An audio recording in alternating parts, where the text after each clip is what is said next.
Hello everyone, welcome to Homemakers Radio, and I hope you get a lot done while you listen today.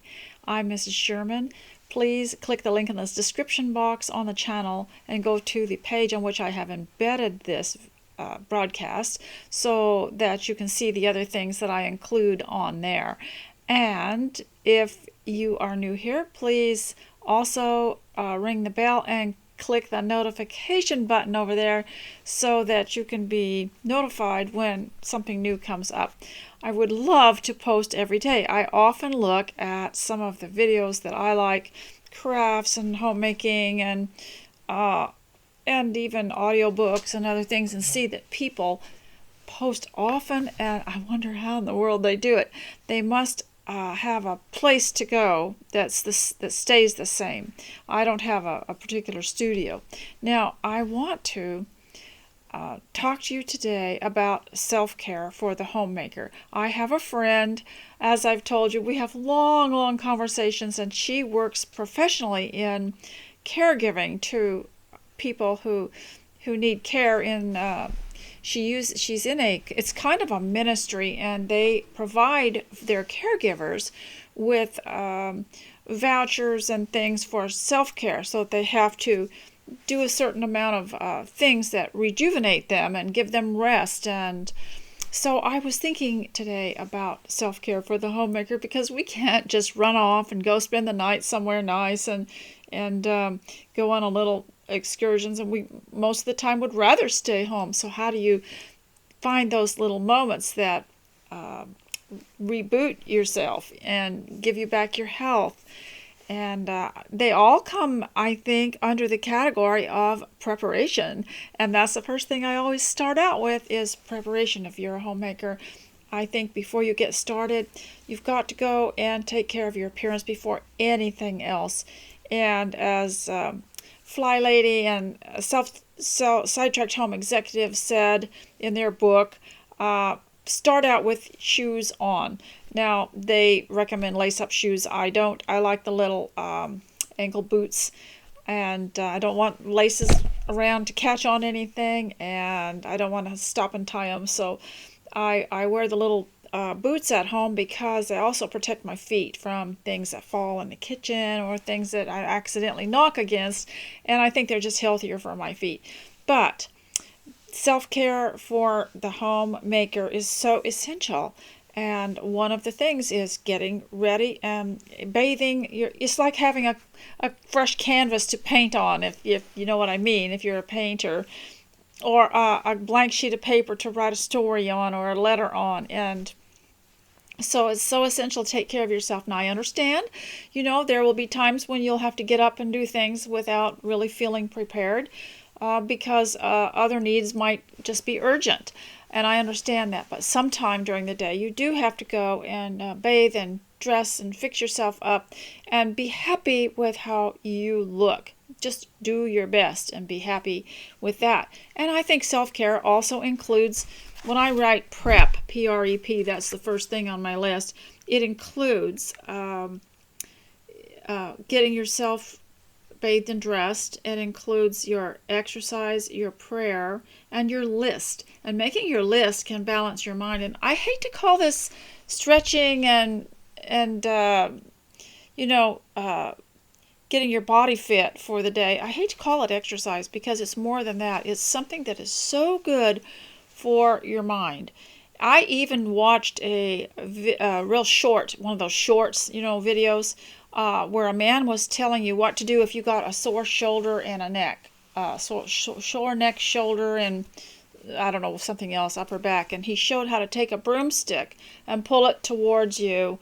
And it was just a very short video, but it wasn't an exercise. It was just something that felt mighty good and relieved the pain. And I hate to call these exercises, but take some time out to find something you can find. You can just do a search, and you can find illustrations of stretches for, a headache, stretches for posture, stretches for digestion, stretches for knee pain, or stretches for belly fat, or stretches for for depression. You can find stuff like that, and it might be just take only one movement and you feel so much better. And that's part of the preparation. And the other thing is the list. And I think that the list is so important because after that comes the prayer. Pray for God to help you determine what's the most important and to fulfill your list. And I usually write 20 things and get 3 of them done, but what people don't realize is the other things that I do that weren't on my list. You see something that needs to be moved, picked up, or swept up, you'll stop and do that. That won't be on your list. You'll see that there are maybe things that need to be put away or repaired, and you might not put that on your list. So it's fun, I think, to go around with a notebook in your apron pocket and write down the things that you do, because you might be pretty amazed. So today, I'm just going to look at my list here and see what I can talk to you about. So now I have talked to you about preparation because that's your self-care, but you will throughout the day, hopefully, stop and read a page of a book you've been trying to get through, or stop and put something together, like a card or a little piece of artwork or something or just maybe poof a pillow, or lately I have been taking a little time and just rearranging little pictures or rearranging small pieces of furniture to pull them into different rooms just to give it a different feeling, a different look. We're going through kind of an isolating time here because it's winter and it's very cold. It's very unpleasant, even to go to the grocery store. Very unpleasant, just icy rain. And so I'm staying home more and wanting it to feel good. So now let's move into the homemaking section of this broadcast. And to feel good, you need to walk around your house. That's another thing. If you have trouble getting started, getting dressed or anything, get yourself a cup of tea and just do a walk through your house. It is amazing what it can do for you and to get you going. To get you interested in homemaking for the day. And so one of the things I've been doing is just moving things around because I think that if you can make the home feel good in certain areas, that it feels almost like you're at an inn. So I like to, approach it as though I am visiting. And I'm visiting a very nice place. And so that's why all my rooms are almost self-contained, and you can go in one room and maybe I take my device with me, and I have my art lesson online, and I have my exercise online, and of course, they're just usually videos on YouTube that I can watch again and again, but it feels like an appointment. And that you can get appointments for so many things that are so good for you, and without having to go somewhere else. And so that is part of self-care, is to care for your home. And I think we must all get our homes the way we like them, because we're going to be there and living in them, be content. And gradually, I think that you'll all want to be in your home rather than somewhere else. You'll be turning down opportunities to go on trips. You'll be turning down opportunities to eat out. You'll be wanting to just stay home. As a matter of fact, I was looking at the Hobby Lobby website and looking at the sign. I like to read the signs, that they have. And they had one that said, "Let's stay home." And I thought that was absolutely beautiful. And of course, that's the whole idea of some of these stores, is to buy things for your home. And you wonder why, with as much money is spent on your house payments or your rent or just the upkeep of a home that you own, why so little time is being spent in this place. It is a wonderful place to have your own life, your own business. Now, speaking of business, homemaking has to come first. And there are a lot of people, especially young women, who know that Titus 2 is the right thing to do, to stay and guard and guide the home and be responsible for things at home. they will say, well, if I have a business online or by mail or some other way, as long as I'm still a homemaker and I don't go to a 9 to 5 office where I'm, you know, locked up all day, that's okay. But it isn't, because it can also take over and keep you from what, some old book I read said important things. Oh, I know what it was. It was Gigi. I don't know if any of you ever saw that movie. Gigi is one of the first things that ever came out on VHS, and I had a copy of it, and I always enjoyed the aunt saying, uh, or the Gigi said, well, why can't I go to school, Aunt? She said, you know how to read and write, and you go to this class during the week and this class during the weeks, and school just keeps you from important things. And of course, having been a homeschooler, I had to laugh at that, because important things are to do with life and the home and the family, and the homemaking and helping others at home in their walk in life. And so I also think that if you'll just walk through your house and just get an idea of how you feel, come in the front door and just act like a visitor and see what it is. Is there anything that you don't feel comfortable with? And make a note of what rooms and areas you feel good in when you walk in. And just analyze it. Be a scientist and enjoy your home. And also in housekeeping, I wrote this little note down.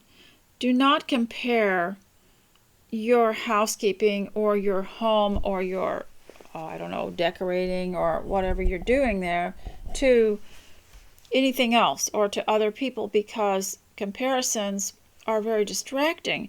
And just do your best and do better than your best. And that's like using yourself as you competing with yourself, because you're going to do a little bit better than you did before, and raising your standard all the time, and compete with your own record. People who compete with themselves have more success than people who try to compete with other people. And so it's like running your own race. You don't care. I have a route through the house where I run from one end to the other, and I try to time myself and beat my record. And also have other things that I do that I try to do a little better each time. And so get the house the way that you want it. And one of the problems of looking around is such a distraction. And I listened to a sermon once years ago where a man said that he was watching a race of some athletes in a race, and he was sitting up in the bleachers, and one of the competitors looked over at someone else that was coming up beside him in this race, and he fell behind because it was such a distracting moment. And also, a good runner in a race doesn't go and look at all the people that are watching him. He's just looking at the finish line. He's just looking at his goal. And so that's what we have to do, because there will be distractions, and there will be people around that try to distract us. I'm not talking about babies and little children. I'm talking about other things. It could be politics. It could be it could be just too many things outside the home to do. And I think many of us at a vital age look back and think of all the times where we thought we had to be somewhere else but would have been better off at home. And and we could have maybe not gotten so far behind in some things. So we want our homes to be places that we can be comfortable, happy, and at peace in. And I don't know about you, but I used to dread work, but I have discovered that housework, kind of a routine, going to the front room and straightening everything out, picking up clutter, and then, going to the kitchen, and that it grounds me, even if it seems not significant, or it doesn't seem like greatness. But somehow going through this routine, sweeping, tidying things up, standing back and look at it, it grounds me. It balances my mind, especially, like I said, when you walk through the house, if you're unsettled, it somehow settles you. Now, I do have a few things to talk to you about, and one of them was this idea of feeling settled. Now, I saw some illustrations of my study ancient history with one of my grandsons, and we often talk about ancient battle strategies and customs of the soldiers. And one of the things that I discovered was that in a camp, when the soldiers in antique times finished battle and settled down for the night, that the camp was always laid out the same way no matter where they had traveled to. There was the main tent where the captains were, and then there were and it was all done in rows like a little city, these tents, and then there was only allowed were games at night, and they had relaxing things that they could do at night, and they didn't talk about war or battle, that they could only do relaxing things because they knew that the soldiers could not be beaten down emotionally or physically, and so the best was provided for the best rest and the best food. And so this is how we have to handle our homes, so that you have that self-care that builds you up to I just thought that the routine of setting up camp, the very same in every place where the soldiers were settling in for the night, and you knew where the main tent was, and you knew where everybody else's, where the food tent was, and where everything was. It was just done the same everywhere they went, and I got a lot of interest for my homemaking in that, setting up routines, and how stabilizing that was, and how I read about how the Roman soldiers especially had to have a routine at night that was not about stress or battle. It was they played games, or they played music, or I don't know what all they did, but it was not, it was totally relaxing. So I think that we need to do that at home. Now, I want to also talk to you about a couple of things that might be sensitive, but I've been talking a lot to young people lately, and of course I've got grandchildren that I talk to you, and I wanted to talk to you about this book here that I like a lot, and it's called Simple Social Graces, or The Benevolence of Manners. It was reprinted and republished, a second edition, and it was changed to that name, but it's the same stuff. And so I wanted to read to you out of it because it gives me some scope to discuss. And it's mainly about manners, but it's also about the history of the Victorian era, the part that many people feel there's something missing in our lives, and it could be this era here, where it's all kind of hidden away in museums, all their wonderful customs and inventions and architecture and that sort of thing.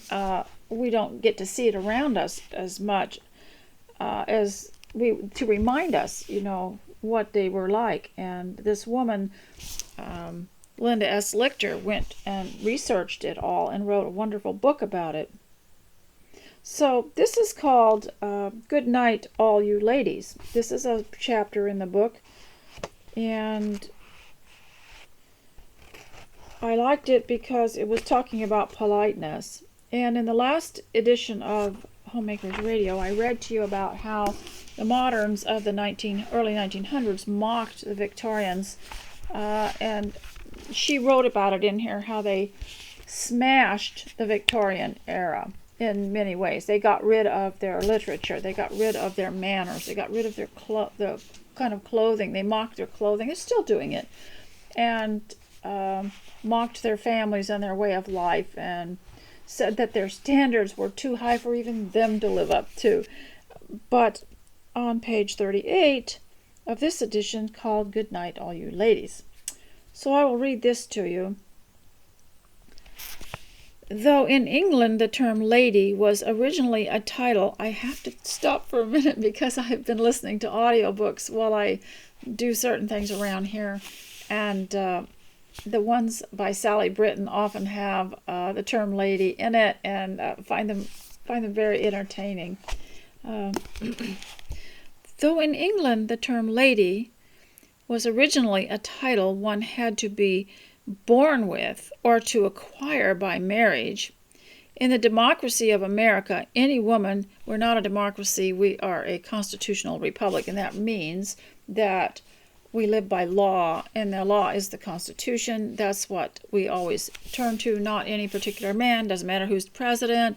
Doesn't matter. I mean, it helps if they believe in it too, but that's our law, and that's what we live by. And the beauty of it is that it can't be changed by, if you had faith in a president or a king or queen, you'd have to do what they said. But when you have a law that doesn't matter who the leader is, they have to obey it too. So, but she does say in our democracy, in the democracy of America, republic, any woman could become a lady by virtue of her behavior. So, don't you remember in Our Mutual Friend by Charles Dickens, the last page of the book or the last scene in the movie, where this annoying woman who was really big on people doing everything according to the class they were in, asked this little man, who everyone perceived as being so wise because he was always quiet, what do you think of a common man like so-and-so marrying a lady like so-and-so, or what do you think of a common woman who's just a boatman's daughter marrying a man of a higher class, a lawyer or something? And the little man said, I don't think it matters, I don't think it matters. He said, if the man is a gentleman and the lady is a lady, if the man acts like a gentleman and the lady acts like a lady. Alas, the term lady is now on the hit list. In a recent book on workplace diversity, Workforce America, management consultants Marilyn Loden and Judy Rosner decry the world's objectionable implications of white gloves, unflagging politeness, and general gentility. At a time when such traits are regarded with suspicion, the word lady is disappearing from public discourse as rapidly as it is vanishing from the doors of public restrooms. I once witnessed an elegantly attired woman lodge a loud and inelegant complaint with a maitre d' about the labels on his restaurant's facilities.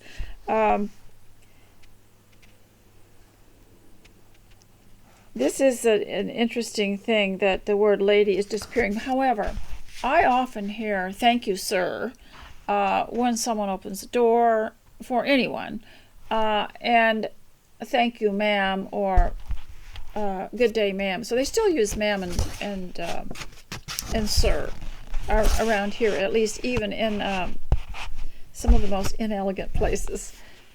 The most telling inversion of the old lexicon that honored women is that both genders use the universal term you guys in boardrooms, classrooms, and on network news shows to address absolutely everyone. I prefer the term you all because it includes everybody, both men and women. You guys is guys. So I would rather say you all. And the Apostle Paul said you all. He said, grace and peace be to you all. So was he Southern or very polite? It seems God retired from the creation business after making Adam. For all their consciousness raising, when women talk to each other, the lingo of guyhood often subsumes their sisterhood. Even Victorian women would have balked at such a denial of the feminine identity. Yeah, I don't like to hear women say you guys. In this century, men have patronized women as gals, or compared them to animals, from chicks and foxes to the increasingly popular other names. Even women have sometimes called each other by these names, but there's a big difference between a foxy lady and a true lady.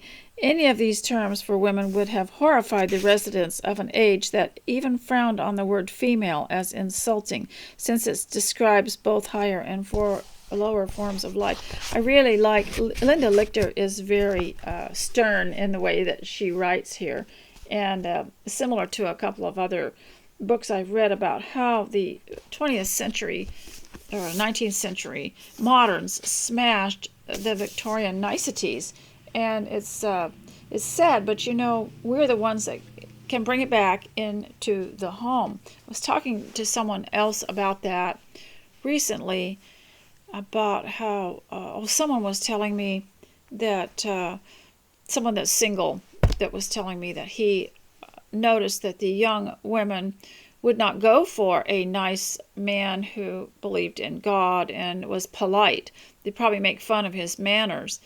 And I said, but we have many things that are bringing this culture back. There's books, there's movies, things that are bringing it back. And I'll tell you about some of them at another time. Now, I also want to read to you from this book, Stepping Heavenward, because it skipped over to her being from about 17 to 20. It's a book of fiction written by Mrs. E. Prentice in 1931, because it is done in diary form, which is really a lot more fun to read. A young woman writing in her diary of all the character problems that she's going through. And it's good for all of us because it's timeless. Character problems and acquirement are timeless. They're for everybody. They're for every era. And so she has skipped over. I'll just skip over to this place where those of you who have read the book will know more about this. But she had been taking care of some children at her aunt's house. And some of them had gotten sick, so they had called the doctor to come in.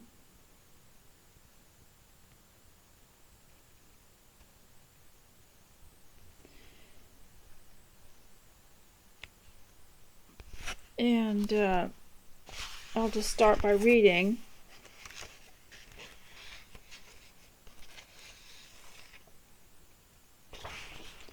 She says, Auntie's baby, my dear father's namesake, I guess she had gone to stay with her aunt. Well, I'll read April 18, and I believe it was skipped over from 1831 to around 34. Auntie says I sit writing and reading, thinking too much, and wants me to go out more. I tell her I don't feel strong enough to go out much. They had all suffered illness during the winter. She says this is all nonsense and drags me out. I get tired and hungry and sleep like a baby a month old. I see now mother's wisdom and kindness in making me leave home when I did. I had veered about from point to point till I was nearly ill. And this happens a lot to young girls who are at home, who get restless, and they start going here and going there and attending things and never resting, and they can get very ill. And that's one of the great things about homeschooling, is that we can balance that. We can temper that. And even you, of a vital age, you need to rest and you need to have self-care. Our mothers did, back in the 50s. They didn't feel guilty about sitting down after they had done the dishes. They'd sit down, look through a picture book, write a letter, just sit down and look out the window. Some of them would just enjoy watching, the birds in the bird bath. And we don't have that today because people, unfortunately, have been trained in the public workplace to be busy every minute. You're not allowed to stop and rest at work except during the prescribed times, 10 minutes twice a day or something like that, and your lunch hour. But at home, we sometimes imitate the workplace, and so we just keep going and going and don't realize we're not thinking anymore. We're not really functioning spiritually because we're just going. But our mothers enjoyed sitting down and just talking to each other, talking to the children, and didn't feel that they had to be working all the time because it's a role, not a career. It's a place that you have to be, that you're responsible for and you're watchful for, but it doesn't mean that you have to be like you're working at a factory. And unfortunately, the youth especially get excited about something and want to go for everything, learn everything, do everything, and they can get sick. So here, let me read more about April 18, where her auntie says, you need to get out more. I had veered about from point to point until I was nearly ill. And now Auntie keeps me well by making me go out. I have delightful talks with Auntie, who sets me right at this point and at that point, and it is beautiful to watch her home life and to see with what sweet unconsciousness she carries her religion into every detail. Isn't that worth pondering over? She says, see what sweet unconsciousness she carries her religion into every detail, and she's referring to her home, where she watches her home life and sees with what sweet unconsciousness she carries her religion into every detail. Well, what that means is that we approach our life at home spiritually, and that's why we keep it pretty and neat and clean and lovely, because we want to have a nice place that glorifies God. I am sure it must do me good to be here, and yet, if I am growing better slowly, how slowly it is. Somebody has said that our course heavenward is like the plan of the zealous pilgrims of old, who for every 3 steps forward took 1 step backwards. Doesn't it seem like that for the home sometimes? Auntie's baby, my dear father's namesake, and hitherto the merriest little fellow I ever saw, was taken sick last night very suddenly. Auntie sent for the doctor at once, who would not say positively what the matter was, but this morning pronounced it scarlet fever. The 3 youngest have all come down with it today. If they were my children, I should be in a perfect worry and flurry. Indeed, I am, as it is. But Auntie is as bright and cheerful as ever. She flies from one to another and keeps up their spirits with her own gaiety. I am mortified to find that at such a time as this I can think of myself, and that I find it irksome to be shut up in sick rooms instead of walking, driving the carriage, visiting, and the like. But as Dr. Cabot says, I can now choose to imitate my master, who spent his whole life in doing good, and I do hope, too, to be of some little use to Auntie with her kindness to me. May the 1st. The doctor says the children are doing well. He made a short visit this morning, as it is Sunday. If I ever have seen him before, I should say I had some unpleasant association with him. I wonder Auntie employs such a great and clumsy man. But she says he is a good doctor and very skillful. I wish I did not take such violent likes and dislikes to people. I want my religion to change with me in every respect. I'm just wondering if this is actually recording.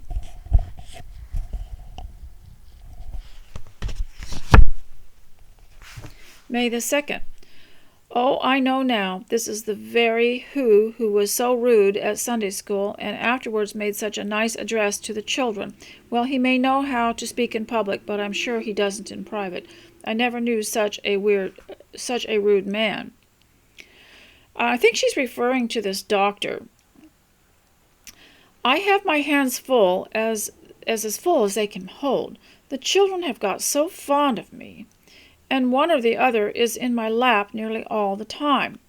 I sing to them, tell them stories, build blockhouses, and relieve Auntie all I can. Dull and poky as the doctor is, I am not afraid of him any more, for he never notices anything I say or do.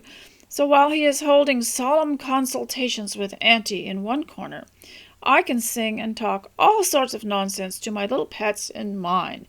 What fearful black eyes he has, and what mass of black hair. This busy life quite suits me now. I've got used to it, and it sweetens every bit of work to think that I am doing it in a humble, far-off, yet real imitation of Christ, and that makes me really, truly happy. It is now 2 weeks since little Raymond was taken sick, and I have lived in the nursery all the time, though Auntie has tried to make me go out. Little Emma was taken down today. Though she has been kept on the 3rd floor all the time, I feel dreadfully myself. Got to remember this was a Victorian house. But this hard, cold doctor of Auntie's is so taken up with the children that he never so much as looks at me. I have been in a perfect shiver all day, but these merciless little folks call for stories and as eagerly as ever. Well, let me be a comfort to them if I can. I hate selfishness more and more, and I'm shocked to see how selfish I have been. May 15. I was in a burning fever all night, and my head ached, and my throat was and is very sore. If I knew I was going to die, I would burn up this journal first. I would not have anyone see it for the world. May 24. Dr. Elliott asked me on Sunday morning a week ago if I still felt well. For answer, I behaved like a goose and burst out crying. Auntie looked more anxious than I have ever seen her look, and reproached herself for having allowed me to be with the children. She took me by one elbow, and the doctor by the other, and they marched me off to my own room, where I was put through the usual routine on such occasions, and then ordered to go to bed. I fell asleep immediately and slept all day. The doctor came to see me in the evening and made a short, stiff little visit, and said he thought I should soon be better. I had 2 such visits from him the next day, when I began to feel quite like myself again, and in spite of his grave, staid deportment, could not help letting my good spirits run away with me in a style that evidently shocked him. He says persons nursing scarlet fever often have little attacks, as mine. Indeed, every one of the servants have had a sore throat and a headache. May 25. This morning, just as the doctor shuffled in on his big feet, it came over me how ridiculously I must have looked that day I was taken sick, being walked off between Auntie and himself, crying like a baby. I burst out laughing, and no consideration I could make to myself would stop me. I pinched myself and asked myself how I should feel if one of the children should die, and use other kindred devices all to no purpose. At last the doctor, gravity personified as he is, joined in, though not knowing in the least what he was laughing at. Then he said, "After this, I suppose I shall have to pronounce you a convalescent." "Oh, no," I cried. "I'm very sick indeed." "This looks like it, to be sure," said Auntie. "I suppose this will be your last visit, Dr. Elliott," I went on, "and I'm glad of it. After the way I behaved the day I was taken sick, I have been ashamed to look you in the face, and I feel very dreadful." By the way, thank you, Cheryl, for making me the bookmark, because I've got it in this book here. He made no answer whatsoever. I don't suppose he would speak a little flattering word now and then, by way of putting one in good humor with one's self for the whole world. June the 1st. We are all as well as ever, but the doctor keeps some of the children still confined to the house, for fear of bad consequences following the fever. He visits them twice a day for the same reason. or at least under the pretense, but I really believe he comes because he's got the habit of coming and because he admires Auntie so much. She has a real affection for him and is continually asking me if I don't like this and that quality in him, which I can't see at all. We begin to drive out again. The weather is very warm, but I feel perfectly well. June the 2nd. After the children's dinner today, I took care of them while their nurse got hers, and Auntie went to lie down, and she is all tired out. We were all full of life and fun, and some of the little ones wanted me to play a play of their own invention, which was to lie down on the floor, cover my face with a handkerchief, and make believe I had died. They were to gather about me, and if I was suddenly to come to life and jump up and try to catch them as they all ran scampering and screaming about. I think we used to play stuff like that, but I don't think we thought it was playing dead. I think we just thought, well, we're just going to, reach out and snatch someone before they could get away. We had played this in this interesting way for some time, and my hair, which I kept in nice order nowadays, was pulled down and flying every way. When in marched the grim doctor, I started up and came to life quickly enough when I heard his step, looking red and angry, no doubt.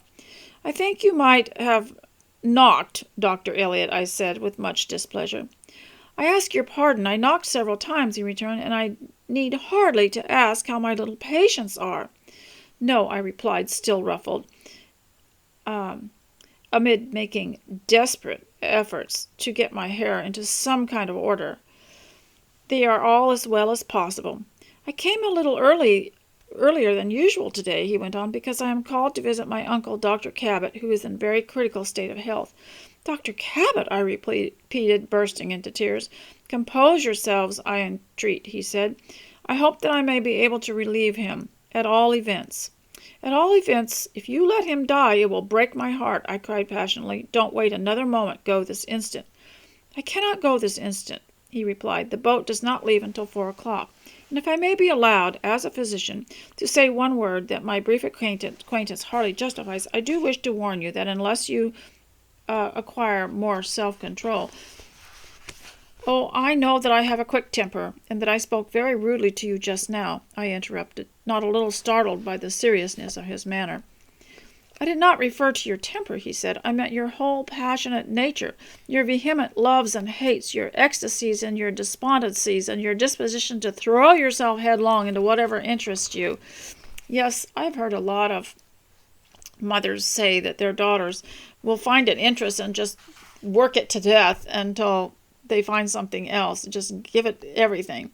And then there are some people that are more moderate in what they do. They'll make one little card with all the card things, that you paste on, or they will knit one little something or other, little scarf, and then they'll try something else, and then they'll get into baking something, or then they'll get into potting a plant, but they won't go fanatically after it. Then there's others that will just go fanatically after one thing.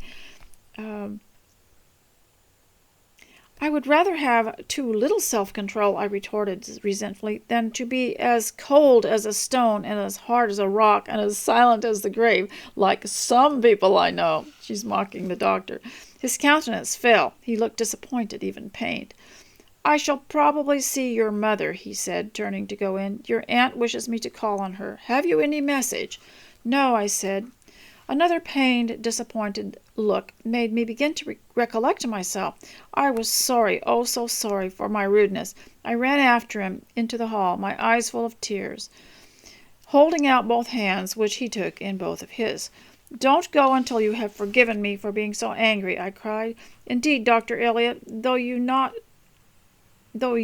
be able to believe it, I was trying to do the right thing. I do believe it, he said earnestly. Then tell me you'll forgive me.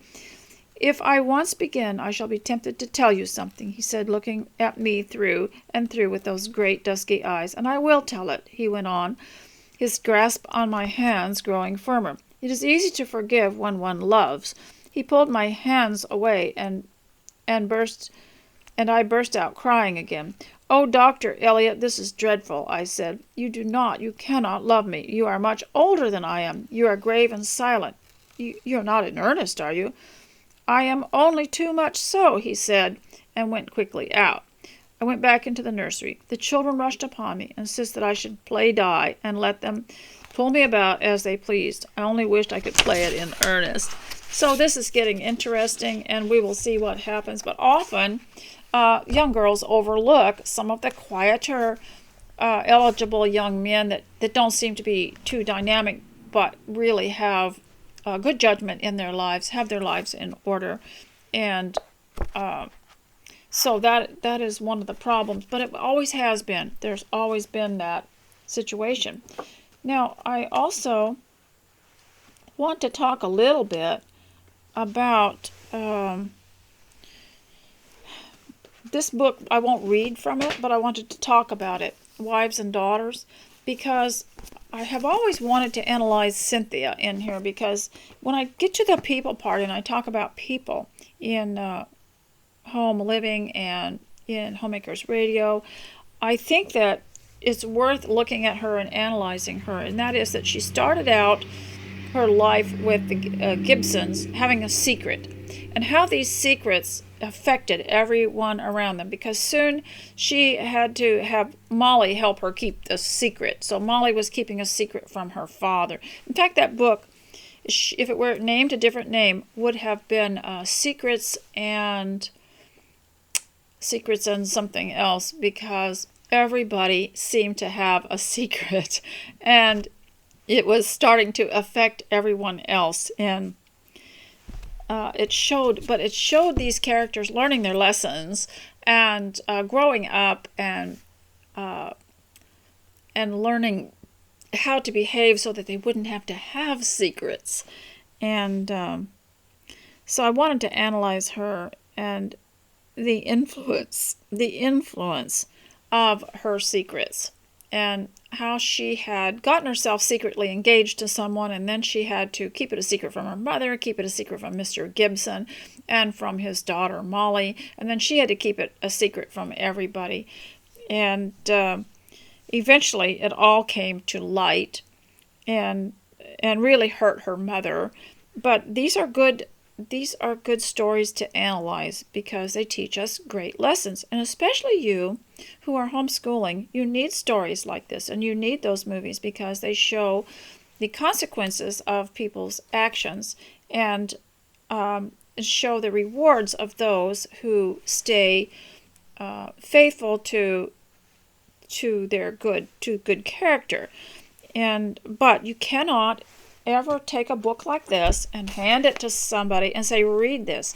You have to tell them what it is about, or they get the wrong. A lot of people today especially will get the wrong idea. It has nothing to do with the ancient language or the Victorian customs or anything. You can even have them watch a movie like based on Wives and Daughters, and if you don't tell them that Cynthia is the girl that doesn't have stability, and that she is compromising Molly and by making her participate in this secret, and if you don't tell people what her flaws are, there are people that would think that in this movie Cynthia is exciting. She wears the prettiest clothes. She's got the prettiest face. Molly's not too attractive. She's wearing poorer garments. She lives a more quiet life. The Cynthia is somehow more interesting. And so you have to explain to people what we're going to look for in these stories. And I remember the first time that I was in a classroom, back when I was probably about 16, and we were shown the movie Pride and Prejudice. It was an old black and white one, and no one told me what it was about. I couldn't make head nor tails of it. There was just it was back in the day when the actors just talked a lot without many pauses between it. I couldn't things just didn't sink in. I just didn't get the story. And so I think you have to tell people what to look for in these stories, and because if you want the lessons to be absorbed properly. So I will analyze Cynthia a little more. She said she gave herself up as a hopeless baggage years ago, and I say that to myself sometimes when I've made a mess and I can't seem to clean it up, or there's something that I can't seem to get mastery over. I will say, oh well, I gave myself up as a hopeless baggage years ago. And and there are lots of sayings in this that I adopt. And so I wanted to cover a few things about manners. I always like to talk about people, just situations you might come across with people. Sometimes I just make up a story to illustrate it. And I use a lot of literature because it's copyright free and you're not gossiping about anybody that's in real life. So I'll use someone like Cynthia. But one of modern problems with things that, see, discourtesy and rudeness makes people uncomfortable. And so a lot of people say, oh, I don't care about etiquette and stuff. I'm not really talking about how to hold a teacup or how to lay a plate with where the cutlery goes and all that. I'm not talking about that. I'm not talking about introductions or anything like that. We're in a very casual area, and they don't pay any attention to those. But what I'm talking about are things that make people uncomfortable. So I want to cover a couple of these things. One thing that's very rude to say if you're with someone or they're in their home or you visiting their church is you don't say rude things. Like you don't say, I don't like it here as much as I like it over there. Or I'd be more interested if your worship wasn't so simple. If it were, if it's just a little bit more formal or something like that. Those are the kind of things that hurt people's feelings. And the other thing that I want to say, you've got to be really careful to say is, I'm glad I don't live here. That hurts people's feelings. How would you like to invite someone over and they walk in and they've partaken of all of the things that you have to give of your own generosity, and they've drank tea and they've enjoyed everything. Maybe you've even given them a little favor, gift, or something like that, and they say, I'm glad I don't live here. That would be, just always put yourself in that place and treat others as you would like to be treated. And the other thing that's very rude to say that sounds good is to compliment someone on something that would embarrass them in front of somebody else. Like, you don't say, congratulations on your new car in front of other people that are just still driving their old beaters and trucks. Just say it privately, Say it privately. Don't call attention to someone's success if it makes them uncomfortable. For example, you don't say to a woman, oh, I really like your hair color, in front of a whole bunch of other people, because it embarrasses her. It's private. And you don't compliment her makeup in front of men, or her clothing, or her dress, or anything like that. You do that kind of thing privately, person to person. And I don't know if the current culture knows this, that you don't say things loudly to people that are considered private. And I wanted to bring that up because I think that they're probably not a good idea. I know myself, I would feel very uncomfortable if someone, when there was a group around, or especially if there are men in the room, would say something about how they liked my hairstyle or how they liked my dress. I just really don't want to bring attention to that in front of men. So I think that you have to be careful. We used to call it mixed company.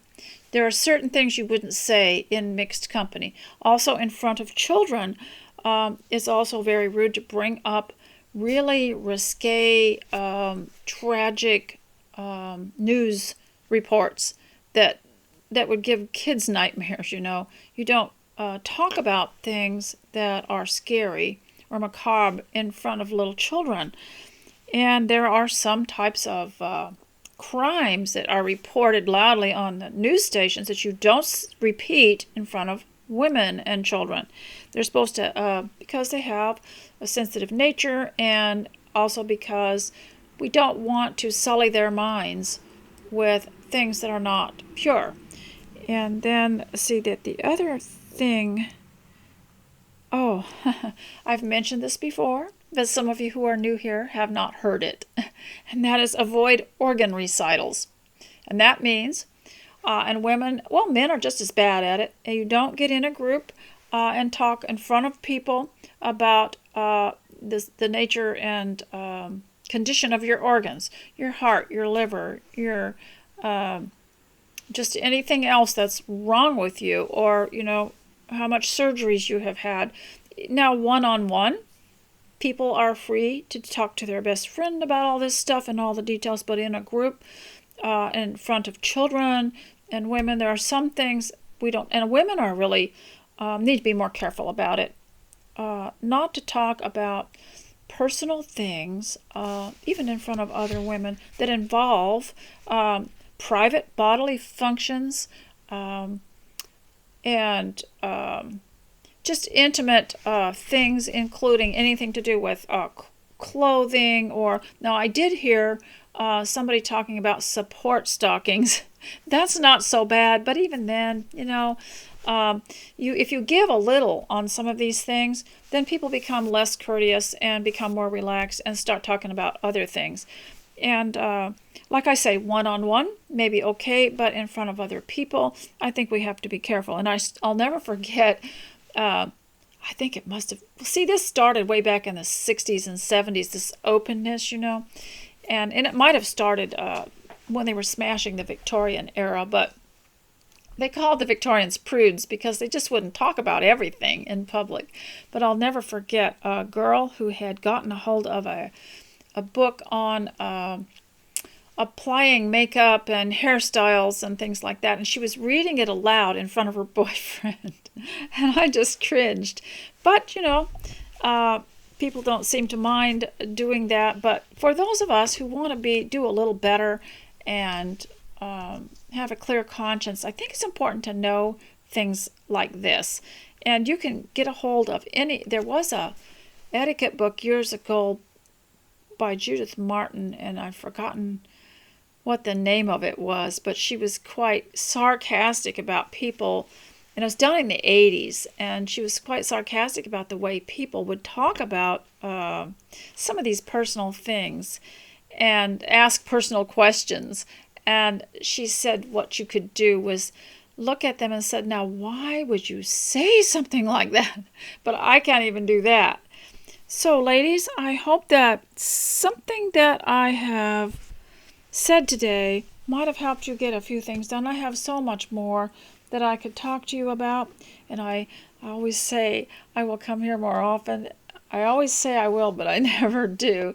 But I have a big stack of stuff here. I'll just leave it here, and maybe I will see you next time. So, please, in the meantime, get your little self all ready and prep, take care of your appearance, make sure you put shoes on, and get your list ready. That'll balance your mind. Pray that God would help you, and then go around your house just walk through with your cup of tea and have a look. If you don't want to carry tea around, just walk through. I like to set my first cup of tea on a table, and then I set it there. And then I walk through the house, and I come back, take a sip. And we've been doing a lot of stealthy things, and I do believe that we can quietly go about our homemaking without being martyrs, without people noticing what we're doing, and live kind of a serene life. And I would like to talk to you more about that, and I hope that till I see you again, you will do all this stuff, have a very successful day, and I will ask you to stay close to Christ, sing a song, and I will see you next time. And I love you all. Thank you for all the encouragement that you give me. I wouldn't be here if you didn't come. And so I just wanted to thank you all and say God bless you. Goodbye.